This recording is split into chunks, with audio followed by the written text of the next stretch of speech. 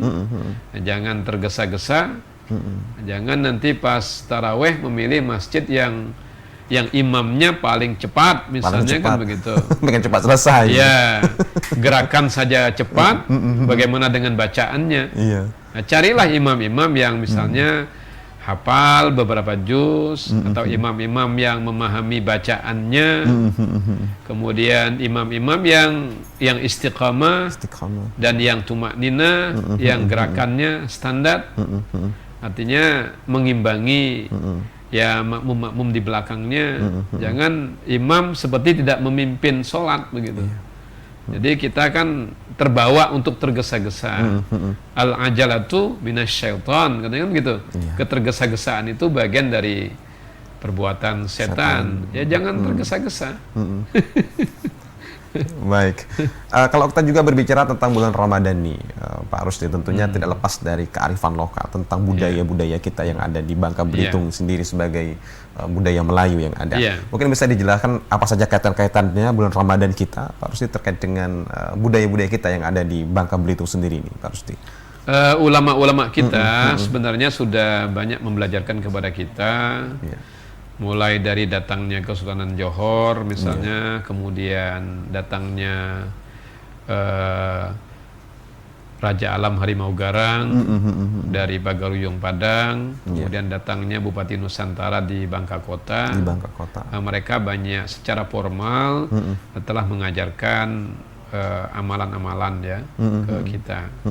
Dan Kesultanan Palembang pun juga mendelegasikan ustadz-ustadz dan guru-guru di pertengahan abad ke-19 juga kan di Bangka Belitung ini kan. Jadi mereka mengajarkan beberapa hal. Misalnya tradisi ruwahan. Ruwahan itu kan nisfus Sya'ban. Jadi di pertengahan Sya'ban itu kita berpuasa. Jadi di 16 Sya'ban itu berlebaran. Jadi mengumpulkan banyak orang di masjid, kemudian pindah ke balai dalam rangka makan bersama dan sebagainya. Jadi kebersamaan itu, kerukunan itu diajarkan oleh ulama-ulama kita terdahulu di Bangka Belitung. Dan apakah itu juga disebut sebagai kemeriahan dalam menyambut bulan Ramadan atau bulan Ramadan itu salah satunya. Jadi anjuran untuk berpuasa di hari-hari tertentu di bulan Sya'ban itu setidak-tidaknya kan merupakan persiapan menuju Ramadan. Kemudian juga menjelang Ramadan itu kan kita dianjurkan oleh ulama untuk mendatangi makam-makam keluarga kita. Berziarah. Berziarah itu kan secara metafisik kan ya mendekatkan diri kepada Allah, mengingat akan kematian, bahwa kita juga nanti akan ke arah itu. Nah itu baru bila itu kita lakukan kan memotivasi kita sebagai hamba Allah untuk melakukan ibadah. Nah, dengan ruwahan tadi, kemudian dengan mendatangi berziarah ke makam-makam orang tua atau ke makam-makam sanak keluarga atau ulama-ulama tertentu, itu kan memberi sentuhan tersendiri. Itu energinya sangat positif. Nah, baru kita memulai Ramadan itu dengan semangat yang luar biasa di dalam beribadah. Baik, tentunya banyak hal lagi yang kita bahas tentunya terkait dengan Ramadan ini, dan kita akan kembali setelah yang satu ini, tetap di Dialog 21.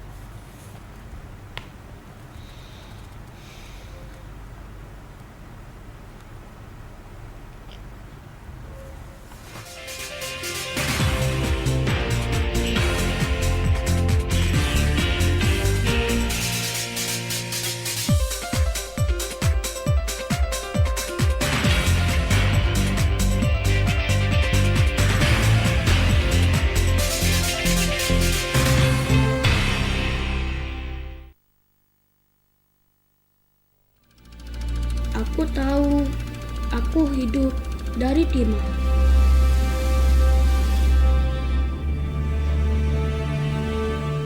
Tapi sampai kapan? Sementara bumi yang memberikanku segalanya, kondisinya semakin mengkhawatirkan.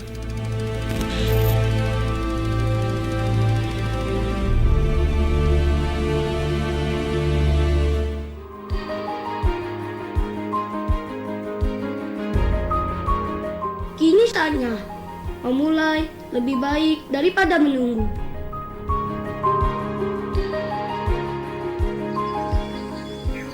Lakukan dari sekarang untuk masa depan.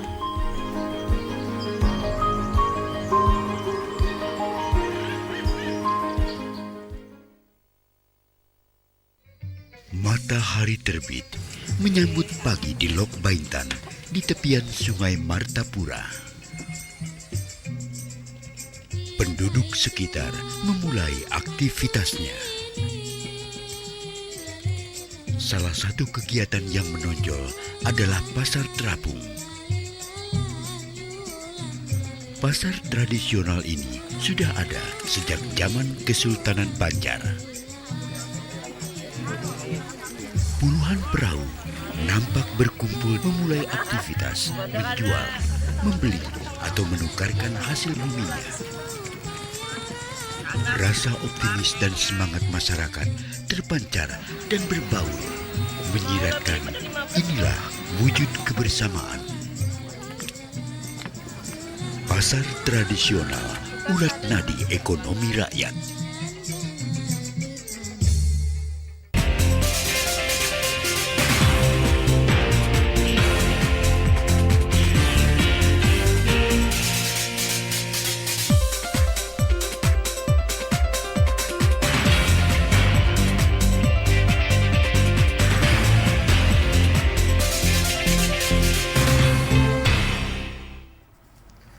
Baik, Pak Rusdi, kalau kita berbicara tentang bulan Ramadan ini juga tentunya, apa saja tahapan-tahapan ibadah yang kita lakukan di bulan Ramadan ini sendiri khususnya nih Pak Rusdi? Di samping kewajiban, Iya. kewajiban itu kan yang sudah rutin secara syariah. Betul. Ya, as-salawatul khamsu, sholat 5 waktu itu. Sholat 5 waktu. Betul. Ditambah dengan yang sunnah-sunnah. Jadi al-masnunah ya. Yeah. Sholat-sholat yang disunatkan, termasuk misalnya sholat taraweh, sholat malam hari itu kan. Ulama mengatakan, sebagian besar ulama mengatakan sunnah muakkadah, kan? Sunnah hampir wajib, ya, sangat ditekankan. Kemudian juga sholat witir. Witir itu kan penutup, sholat penutup. Ada banyak orang yang sholat taraweh ketika dia ingin sholat tahajud lagi misalnya, dia menunda sholat witir karena dia meyakini bahwa sholat witir itu sholat penutup yang jumlahnya ganjil. Ada yang 1, ada yang 3, itu kan seperti itu. Jadi jumlahnya ganjil. Kemudian ada fadailul a'mal yang saya sebutkan tadi, misalnya ya berbuat baik, ya, berbuat baik, bersentuhan secara baik dengan orang, ya mungkin bersedekah, memberi infak, atau berkata baik. Ya kalau dosen ya membimbing mahasiswa, walaupun tidak ada SK-nya kan. Tidak harus perlu SK. Tidak ada. Jadi tanya, ada nggak SK-nya gitu? Nggak ada SK-nya, nggak usah, kan begitu. Nah, di Ramadan ini akan lebih baik ya bersedekah lah ya. Karena sedekah dengan infak kan berbeda. Nah, kalau infak itu seringkali dipersepsikan misalnya material. Nah, kalau sedekah itu ya senyum pun ya sedekah. Tabassumuka li akhika sedekah kan. Kemudian ada iltizam. Jadi iltizam itu biasanya melazimkan sesuatu yang biasa-biasa saja menjadi lebih. Misalnya sholat duha. Sholat duha itu kan sunnah. Nah, tapi kita bisa iltizamkan kepada kita. Jadi si A misalnya mesti sholat duha. tidak hanya sunnah, tapi sholat duha itu diiltizamkan. Artinya hampir-hampir dia wajibkan pada dirinya. Nah, kalau dia tidak sholat duha, dia lupa, besok hari dia ulangi lagi, dia tambah rakaatnya misalnya. Jadi dia merasa menyesal bila duha ditinggalkan, bagaikan sholat wajib yang lain. Itu namanya mengiltizamkan. Nah, pada hal-hal yang disunahkan, seringkali ulama-ulama tertentu atau ustadz-ustadz tertentu atau santri-santri tertentu mengiltizamkan. Bahkan di pesantren itu ada istilah membaca dalail. Dalail itu ada buku kecil yang warnanya kuning, kalau dibaca 15 sampai 30 menit. Jadi ada santri yang sudah kadung berjanji dengan kiai, berbai'ah dengan kiai, diberi amalan untuk melakukan membaca dalail. Jadi setiap sholat maktubah dia baca dalail, dia nggak mengerjakan yang lain.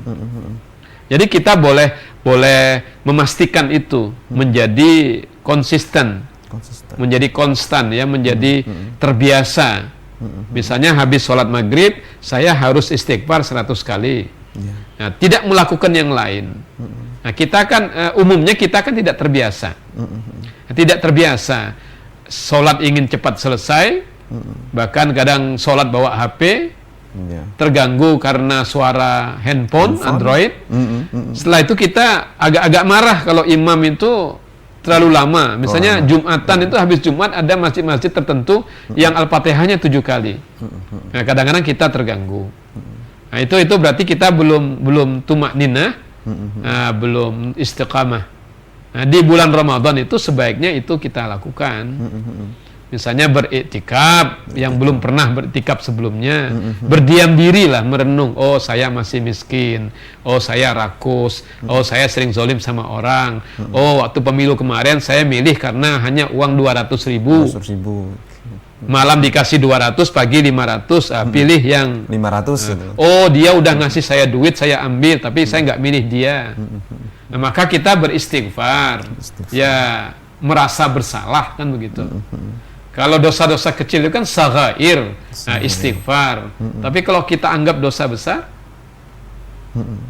oh saya saudara saya mestinya nggak lulus PNS, tapi ternyata lulus karena saya geser. Nah, saya bayar sekian, itu ya kita tidak hanya istighfar itu taubatan nasuha, bertaubat dengan sebenar-benarnya. Karena ada hak orang yang ada hak orang, ya. Atau ya walaupun orangnya tidak kita ketahui, ya kita harus merasa berdosa dan kita bertaubatlah atas kabair dosa-dosa besar itu. Maka di Ramadan itu tahapan-tahapannya di dalam riwayat kan seringkali disebutkan awwaluhu rahmah, pertamanya rahmat, 10 pertama, wa wasatuhu atau wa ausatuhu maghfirah, 10 kedua itu ampunan, wa akhiruhu 10 ketiga itkun minan nar. Jadi kalau 10 pertama oke, 10 kedua membaik, 10 ketiga insya Allah terpelihara dari terjagalah dari api neraka. Itu kan motivasi ulamanya kan seperti itu. Baru kemudian senang menghadapi Idul Fitri. Maka di Idul Fitri itu seringkali kita katakan minal aidin, mudah-mudahan Anda kembali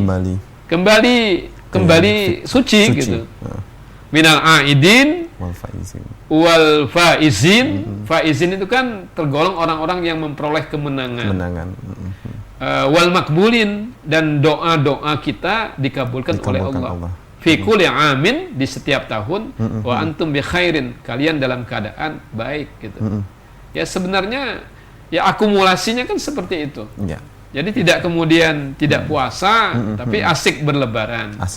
Ya hak berlebaran itu kan hak orang yang berpuasa. Betul. Kalau nggak puasa jangan lebaran. Nah, masalahnya di kita ini seringkali bertambah dekat ke 30, ke 10 terakhir, bertambah asik dengan hal-hal yang bersifat keduniaan.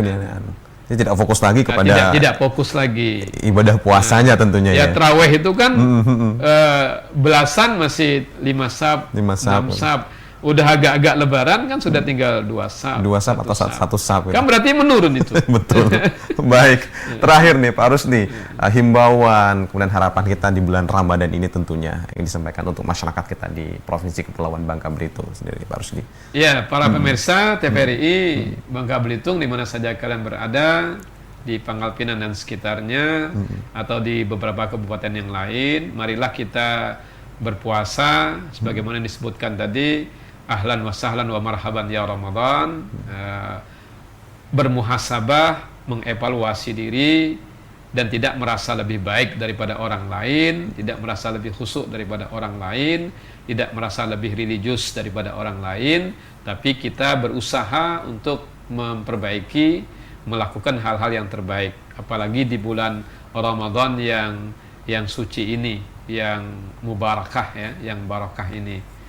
Insya Allah apabila kita lakukan ini dari hari ke hari, dari 10 hari ke 10 hari ke 10 hari, insya Allah kita akan memberi sentuhan yang bagus kepada orang yang ada di sekitarnya. Siapa tahu dengan Ramadan yang baik itu kita bisa ya memotivasi orang untuk tertarik pada agama kita, orang tertarik untuk beramal soleh. Jangan sampai memberi kesan-kesan yang tidak baik. Misalnya merokok di depan umum di bulan Ramadan, ya, atau misalnya membuka warung dengan dalam keadaan terbuka, walaupun kemudian warung itu ada hajatnya para musafir atau orang-orang yang sangat berat berpuasa karena satu hal. Saya pikir itu yang bisa disampaikan. Mudah-mudahan puasa kita menjadi puasa yang dinilai ibadah oleh Allah Subhanahu wa Ta'ala. Baik, pemirsa, tentunya ada banyak hal pelajaran, ada banyak hal yang dapat kita ambil dari perbincangan kita terkait dengan hikmah Ramadan ini tentunya, dan itu kita harapkan tentunya kegiatan Ramadan kita ini berjalan dengan lancar, dan tentunya bulan Ramadan ini semakin memperdekat, kemudian juga semakin memperdalam iman kita kepada Allah Subhanahu wa Ta'ala, dan juga kegiatan Ramadan tentunya harus diisi dengan kegiatan positif. Di samping juga jangan melupakan kegiatan ibadah kita, ya, baik wajib dan maupun sunnah kita, dan terpenting juga karena ini adalah momen politik kita di tahun 2019 ini itu juga tentunya, apalagi di puncaknya di tanggal 22 Mei 2019, diharapkan tentunya semua pihak dapat menahan diri tentunya ya, menahan diri dan juga mendewasakan diri dalam berpolitik, sehingga kemudian suasana di tengah-tengah masyarakat kita semakin kondusif. Terima kasih Pak Rusdi sudah hadir di studio TVRI, dan saya Muhammad Ade Al-Qondri mohon pamit undur diri. Wabillahi taufik wal hidayah. Wassalamualaikum warahmatullahi wabarakatuh.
Aku tahu, aku hidup dari timah.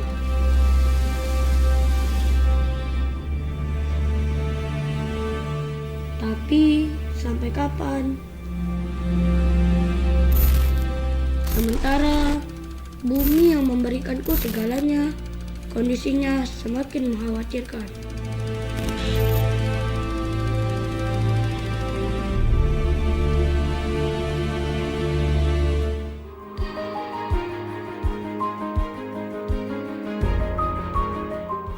saatnya memulai lebih baik daripada menunggu.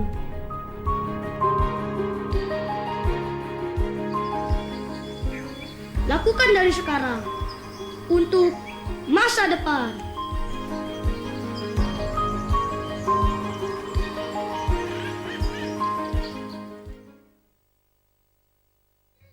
Matahari terbit menyambut pagi di Lok Baintan di tepian Sungai Martapura. Penduduk sekitar memulai aktivitasnya. Salah satu kegiatan yang menonjol adalah pasar terapung. Pasar tradisional ini sudah ada sejak zaman Kesultanan Banjar. Puluhan perahu nampak berkumpul memulai aktivitas menjual, membeli, atau menukarkan hasil buminya. Rasa optimis dan semangat masyarakat terpancar dan berbaur, menyiratkan inilah wujud kebersamaan. Pasar tradisional urat nadi ekonomi rakyat.